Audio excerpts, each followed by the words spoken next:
ABC Actu. ABC Actu, c'est l'essentiel de l'information.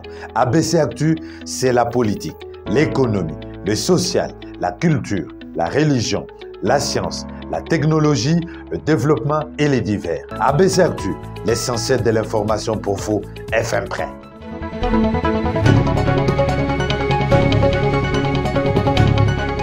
Nouvelle semaine et merci à vous de nous choisir pour vous informer les grandes lignes de l'actualité. C'est tout de suite avec ABC Actu.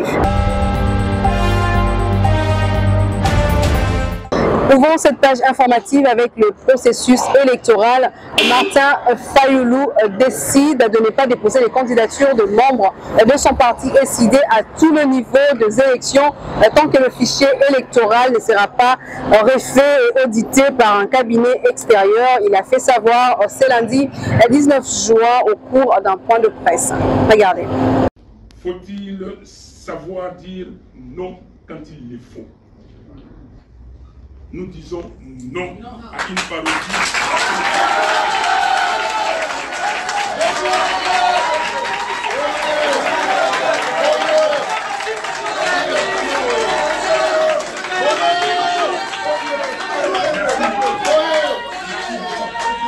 Merci beaucoup.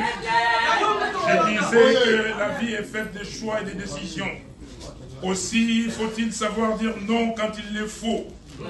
Aujourd'hui, au regard de la gravité de la situation, nous disons non à une parodie électorale. Oui,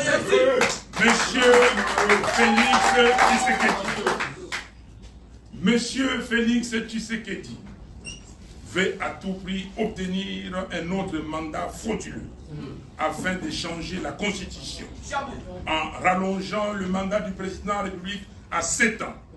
Ainsi, il pourra rester le plus longtemps possible au pouvoir pour parachever le projet de balkanisation de notre pays, diviser les Congolais par le tribalisme, pérenniser la corruption et braquer les ressources du pays.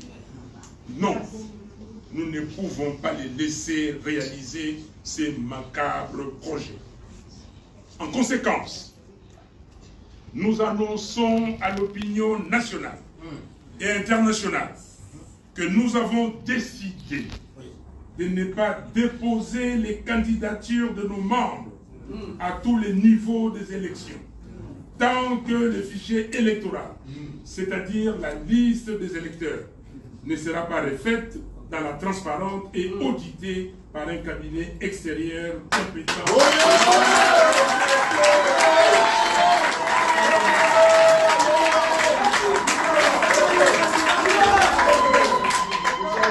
Nous continuons d'exiger des élections crédibles, c'est-à-dire transparentes, impartiales, inclusives et apaisées, conformément à la Constitution de la République. Nous demandons à nos pères spirituels, en tant que leaders de la conscience nationale, de ne pas accompagner la CENI dans la conduite d'un processus électoral fondé sur un fichier électoral fabriqué de toutes pièces. Les rideaux se sont refermés sur la 18e édition de la DRC Mining Week à Lubumbashi. Le gouverneur Jacques Aboula et son équipe ont rencontré des investisseurs en biens et services déjà installés dans la province du Haut-Katanga et même ceux qui ont l'intention d'investir dans des domaines déterminés. Retour en image. Tous nos sponsors, tous ceux qui ont... Les lampions des travaux de la 18e édition du forum de la RDC Mining Week se sont éteints ce vendredi 16 juin 2023 au chapiteau du Pullman Grand Caravia Hôtel de Lubumbashi. Les participants ont retenu plusieurs résolutions sur l'exploitation minière responsable en RDC, comme par exemple l'appui des miniers à la production agricole et à la transition énergétique. Comme dans son mot de bienvenue le premier jour, Jacques Aboula Katoué a de nouveau rappelé que le Haut-Katanga est aussi une terre agricole. Je voudrais rappeler une fois de plus que le Haut-Katanga est aussi une terre agricole. L'agriculture, pourtant liée à l'industrie minière, et à tout autre par sa capacité à servir les besoins de base des travailleurs reste peu développé et ne reçoit pas encore assez d'attention de la part des miniers. Nous encourageons vivement les investissements dans ce secteur et nous sommes disposés à apporter notre soutien à ceux qui s'y lancent. Pour sa part, le vice-ministre des Mines, Godard Motemona, a déclaré que les recommandations issues de ces forums vont contribuer au développement du secteur minier et booster les autres secteurs de l'économie nationale. C'est dans ce contexte que pour rencontrer la vision du chef de l'État, le gouvernement de la République, au travers des ministères sectoriels, s'emploie sans relâche à concilier les intérêts des populations avec ceux de nos partenaires et investisseurs. Bien avant cette clôture, le gouverneur de province, Jacques Ablakatoué, avait visité les différents pavillons et expositions des participants à cette édition de la DRC Mining Week. Une façon pour Jacques Ablakatoué d'encourager ceux qui opèrent déjà dans sa province et qui contribuent à son développement et ainsi inciter d'autres à venir s'y installer alors que le baromètre national du climat des affaires place le Haut-Katanga en tête de toutes les provinces du Congo démocratique. Le chef de l'exécutif provincial leur a consacré tout son après-midi.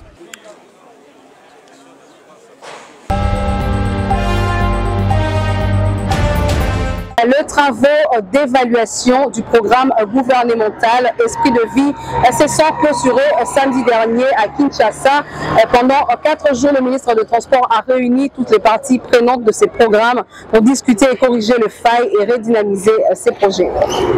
Redynamisation du programme gouvernemental Esprit de vie. Pendant quelques jours à Kinshasa, soit du 13 au 17 juin dernier, le ministre de Transport, Voies des Communications et Désenclavement a organisé un atelier sur l'évaluation du programme Esprit de vie, tenu à l'initiative de son ministère avec pour objectif redynamiser ces programmes près de 10 ans après son lancement. L'idée était de corriger les failles qui ont émaillé ces programmes depuis son lancement en vue de mettre en place une nouvelle dynamique. Déjà, il faut noter que le programme Esprit de vie est désormais un service public à caractère technique placé sous tutelle du ministère des Transports. Lors de son discours d'ouverture, Maître Marc Ekila, ministre de Transport et Voies de Communication, est revenu sur les maux qui gangrènent la gestion de ces programmes et a orienté les participants à qui il a convié à plus de responsabilités dans leurs réflexions. 4 jours après, il est revenu pour clôturer les travaux de cet atelier.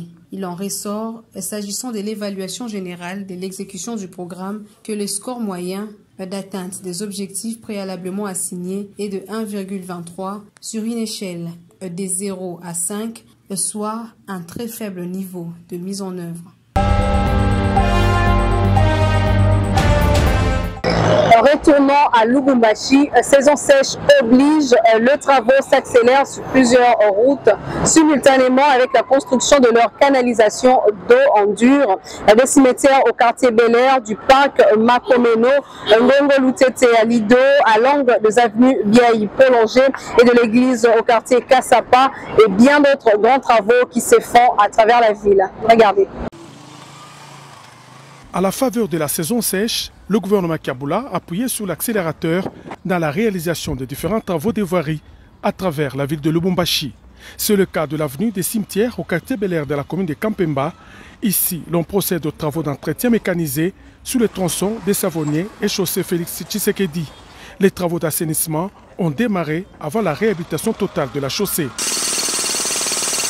Sur l'avenue du Parc, au quartier Makomeno, dans la commune de Lubumbashi, c'est un véritable chantier qui a été ouvert. Le remplacement de toute la structure d'assainissement est en cours. 3 traversées seront placées, puis toute la chaussée réhabilitée. Non loin de là, l'avenue Ngongolutete, au quartier Lido Golf, reçoit aussi sa cure de jouvence avec des travaux de nouvelles canalisations. Au quartier Golf Terminus, une boucle appelée Ngombe est en pleine construction en vue de décongestionner l'avenue Moutiébélé. Au croisement Biaï prolongé de l'église, ce sont des caniveaux qui sont en construction sur une distance de 815 mètres de part et d'autre de la chaussée.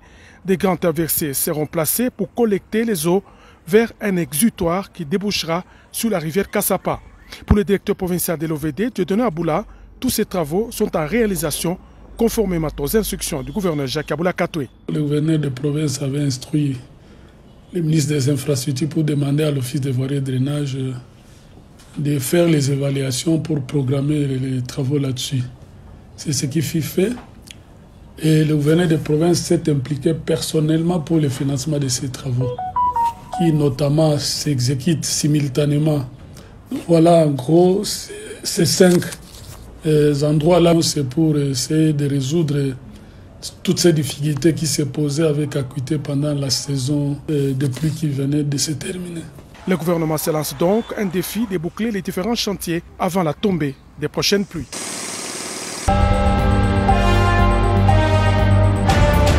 Situation sécuritaire à Kwamut, d'après la ministre auprès le président de la République, Nana Manouanina, le roi Manikongo dit Zombie n'a pas été arrêté. Il était juste allé rendre compte de la situation sur le terrain et il a été libéré après audition. On écoute. C'était pourquoi? Moi je l'ai dit parce que c'est le même jour que moi j'étais là, que lui aussi était là. Si moi je suis la coordonnatrice, au même titre que le vice-ministre de l'Intérieur, lui a été le président de la commission qui descendait sur terrain. De la personne qui a beaucoup plus de détails à fournir par rapport à cette mission pour éclairer la lanterne, c'est aussi le roi Manikongo. Alors, il était censé passer, être écouté, et après il a été libéré. Je préfère pas l'expression parce que ce n'est pas ça l'arrestation. C'est peut-être aller trop loin, mais ça entre dans le cadre d'un devoir normal et naturel. Vous avez une mission sensible de sécurité, vous devez rendre compte, donner les détails pour permettre à l'autorité de pouvoir trouver des solutions par rapport à d'autres pistes.